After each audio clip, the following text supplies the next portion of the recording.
بہت جوشیلے ہیں، بہت فرتیلے ہیں، بہت طاقتور ہے اور بہت دشمن سے نفرت اور بغض رکھنے والے، دشمن سے لڑنے کی ہمت رکھنے والے ہیں. کہیں ایسا نہ ہو کہ پوری فوج کو یہ جو ہے ان پر حملے کے لیے کھڑا نہ کر دے اور نقصان اٹھانا پڑے. انہیں حضرت برا بن مالک کو حضرت خالد بن ولید کے ساتھ میں جوڑ دیا گیا. حضرت طفیل بھی لڑ رہے، یہ بھی لڑ رہے. حضرت طفیل نے اتنے شہید کیے، حضرت طفیل کے ساتھیوں نے اتنے لوگوں کو جو ہے تو قتل کر دیا، اتنوں کو جہنم میں رسید کر دیا. آخرکار حضرت طفیل کے اوپر لوگوں نے حملے کیے، جو زخم چورا چور ہو گیا، سر سے پاؤں تک زخم ہو گئے اور زمین پر گر کر انہوں نے شہادت کا جام پی لیا، وہ شہید ہو گئے. ان کے بیٹے بھی ساتھ میں ہیں، عمرو بن طفیل، وہ بھی ساتھ میں ہے، وہ بھی لڑتے رہے ہمت کے ساتھ. آخر ان کے بیٹے کا دایاں بازو ٹوٹ کر زمین پر گر گیا. آخرکار وہ بھی لڑتے رہے. جب جنگ ختم ہو گئی، جب واپس لوٹنے لگ گئے تو یہ عمرو بن طفیل انہوں نے اپنے باپ اور اپنے ہاتھ کو یمامہ کے میدان میں ہی چھوڑ کر واپس آ گئے. ایسے لڑنے والے جنہوں نے دلوں کے اندر کلمہ اور اسلام کو بٹایا ہوا تھا، جنہوں نے دنیا نہیں اللہ کو اپنا رب مانا ہوا تھا، جنہوں نے دنیا سے رشتہ نہیں اللہ سے اور نبی سے رشتہ جوڑا ہوا تھا اسلام اور شریعت کے لیے. ایک وقت کے بعد ان کا بیٹا بھی پھر جنگ یرموک کے اندر اللہ نے انہیں بھی شہادت عطا فرمائی.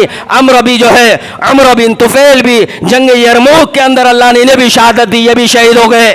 ایسے سپاہ سالار، ایسے طاقتیں رکھنے والے، ان کو اللہ نے وہ طاقتیں دی اور وہ محبتیں دلوں میں دی اللہ کی، اور وہ اعمال اور عبادتیں اور تلاوت اور ذکر اور نمازوں کی ایسی لذتیں چکائی ہوئی تھی کہ جہاد کے لیے، اللہ کے لیے انہوں نے ہر وقت اپنے آپ کو آگے رکھا.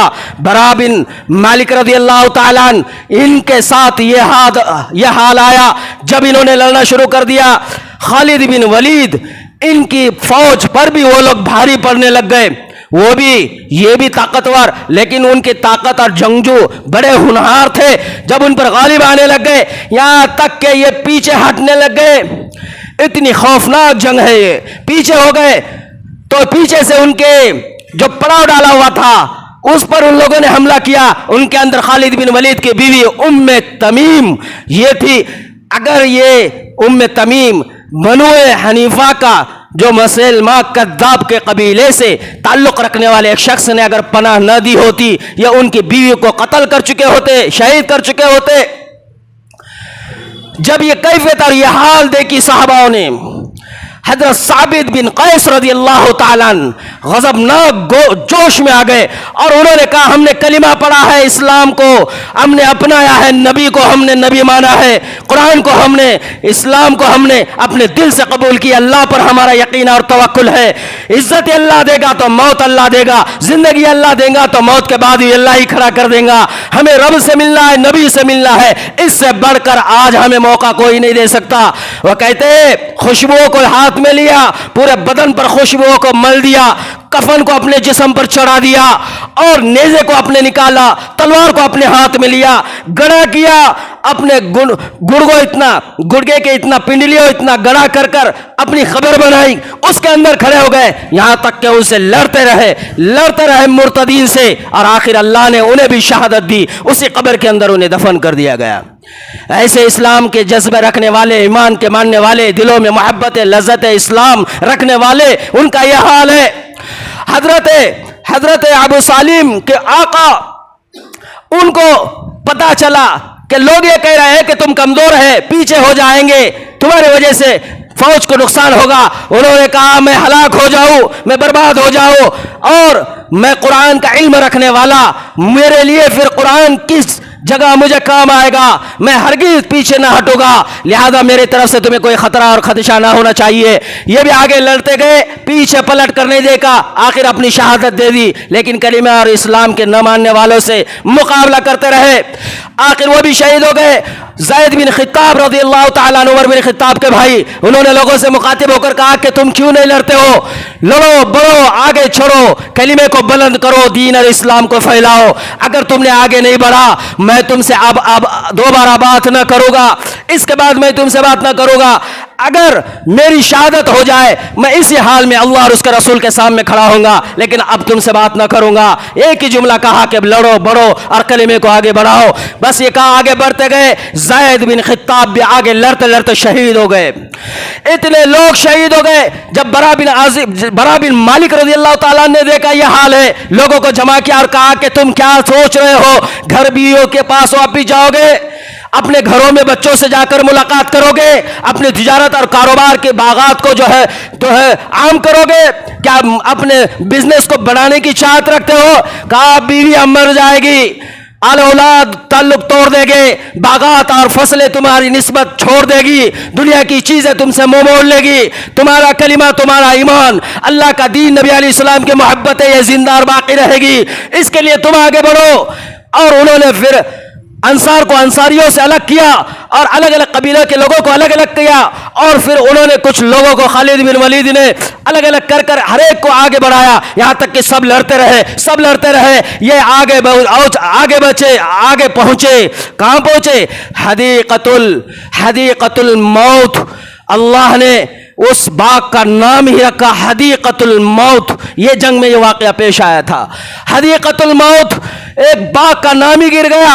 جب یہ کہہ کر انہوں نے جب مقابلہ کیا، مسلمہ کذاب پیچھے ہٹنے لگ گیا۔ ان کے جو قاتل تھے، جو قتل ہو چکے تھے، مقتول تھے، ان کی حیبت ان کے دل میں آ گئی، وہ ڈر اور خوف کی وجہ سے پیچھے ہٹے۔ اور حدیقۃ الباغ ایک اتنا بڑا پھلوں کا، پھولوں کا، اور جو ہے تو اتنا بہترین جو ہے کھجور کا باغ تھا، میٹھا باغ تھا، اور اس کی دیوار تھی بڑی، اس کا دروازہ بند کر کر ہزاروں کی تعداد میں یہ لوگ اندر چھپ گئے۔ اب انہوں نے سب نے محاسبہ کر لیا، آگے بڑھا نہیں جا رہا۔ اوپر سے پھر یہ تیروں کو چھوڑنے لگ گئے، تیرے ان کے اوپر برسانے لگ گئے۔ اب یہ اندر سے تیرے صحاباؤں پر برسانے لگ گئے، انہیں اندر جانے کا کوئی راستہ نہیں۔ یہ برا بن مالک انہوں نے کہا اپنے ساتھیوں سے، تم مجھے نیزے کے اوپر بٹھاؤ اور اندر پھینک دو، چاہے میری شہادت ہو جائے، میں نبی علیہ السلام کو دین کو مٹنے نہیں دوں گا۔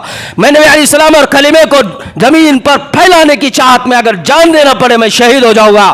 ایسے ہی کیا۔ ہلکے پلکے چھوٹے پنڈلی والے تھے، چھوٹے پیر والے تھے، انہیں جو ہے دیکھنا لوگ پسند نہیں کرتے، ایک مرتبہ دیکھے تو دوبارہ مڑ کر انہیں کوئی دیکھتا نہیں، اتنی کوئی لچک بھی نہیں تھی ان کے اندر، لیکن وہ نیزے کے اوپر بٹایا گیا۔ کچھ صحاباؤں نے نیزوں کے اوپر ایک ڈھال رکھ دی، اس کے اوپر انہیں بٹھایا اور وہ دیوار کے اندر ان کو چھوڑ دیا، پھینک دیا۔ جیسے ہی پھینکا، اندر سب کے سب لشکر اکیلے ایمان والے انہیں مقابلہ کرتے رہے۔ 10 لوگوں کو دروازے کے پاس انہوں نے اپنے ہاتھوں سے جہنم رسید کر دیا اور دروازہ کھولا۔ جب صحابہ اندر گھسنے کے بعد فرمایا اتنے لوگوں کو مسلمہ کے کذاب کے فوج کو مٹاتے گئے، 20,000 لاشیں انہوں نے زمین کے اوپر جو ہے تو کھڑے کر دی، آخر مسلمہ کذاب کو بھی جہنم رسید کر دیا۔ اتنی موت، پہاڑ اتنا جو ہے تو وہاں پر لوگوں کے جسموں سے ڈھیر لگا ہوا تھا، اس لیے اس کا نام تاریخ میں آگے لکھا حدیقۃ الموت۔ یہ صحابہ تھے، لیکن حضرت بڑا انہوں نے اللہ کے لیے جب یہ جذبہ دکھایا، جسم چورا چور ہوا لیکن کب بھی شہید نہیں ہوئے۔ حضرت خالد بن ولید 1 ماہ تک ان کا علاج کرتے رہے، آخرکار وہ اچھے ہو گئے۔